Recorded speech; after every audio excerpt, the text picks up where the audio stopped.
আমরা আজকে ইন্দোর থেকে মান্ডুতে এসেছি।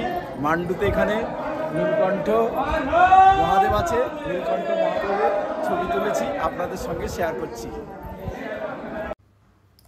এখন আমরা ইন্দোরের হোটেল হোয়াইট হাউস থেকে ইন্দোরের সাইট সিইং মান্ডুতে যাচ্ছি।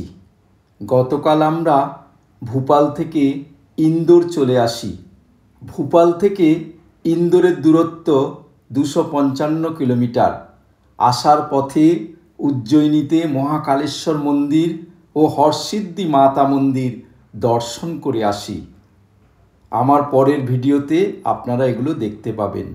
এখন আমরা ইন্দোরের হোটেল হোয়াইট হাউস ইন থেকে বেরিয়ে আমরা চললাম ইন্দোরের সাইট সিইং জাহাজমহল দেখার জন্য, এবং ফেরার পথে এখন আমরা নীলকান্ত মহাদেবের মন্দিরে মান্ডুতে আছি। এই নীলকান্ত শিব দর্শন করবার জন্য এখন আমরা মান্ডুতে নীলকান্ত প্যালেসে আছি। এই নীলকান্ত প্যালেসে নীলকান্ত মহাদেবের গল্পটি পুরাণে বর্ণিত খুব সুন্দর একটি গল্প আছে। বিষ্ণু পুরাণ অনুসারে মহর্ষি দুর্বাসার অভিশাপে স্বর্গের সম্পদ, গৌরব, মহিমা সব নষ্ট হয়ে গিয়েছিল। এই সংকট থেকে পরিত্রাণ পাওয়ার জন্য দেবতারা সকলে মিলে বিষ্ণুর কাছে যান। বিষ্ণু তাদের সমুদ্র মন্থন করার উপদেশ দেন। একা সমুদ্র মন্থন করা সম্ভব নয় বলে এই কাজে দেবতারা অসুরদেরও সামিল করেন। হিন্দু পুরাণ অনুসারে পারস্পরিক আলোচনার পরে দেবতা ও অসুররা মন্দার পর্বতকে মন্থন দণ্ড করে এবং নাগরাজ বাসুকীকে মন্থন রজ্জু করে সঞ্জীবনী অমৃত লাভের আশায় সমুদ্র মন্থন শুরু করে।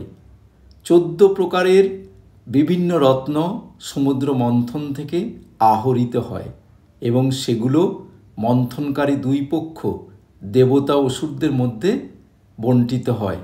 কিন্তু অমৃত লাভের পূর্বেই সমুদ্র মন্থন থেকে হলাহল উত্থিত হয়। হলাহলের বিষাক্ত কালো ধোঁয়া দেবতা অসুর উভয় পক্ষই আহত হয়ে পড়ে। যেহেতু কেউ বিষের প্রতিক্রিয়া সহ্য করতে সমর্থ নয়, তাই তারা প্রথমে দেব ব্রহ্মার কাছে সাহায্য প্রার্থনা করেন। ব্রহ্মা উপদেশ দিলেন তারা যেন মহাদেবের কাছে সাহায্য প্রার্থনা করেন। তখন উভয় পক্ষ কৈলাস পর্বতে গিয়ে ভগবান শিবের হলাহল বা কালকূট বিষ থেকে সৃষ্টিকর্তা রক্ষাকে বাঁচানোর সহায়তা নিবেদন করেন।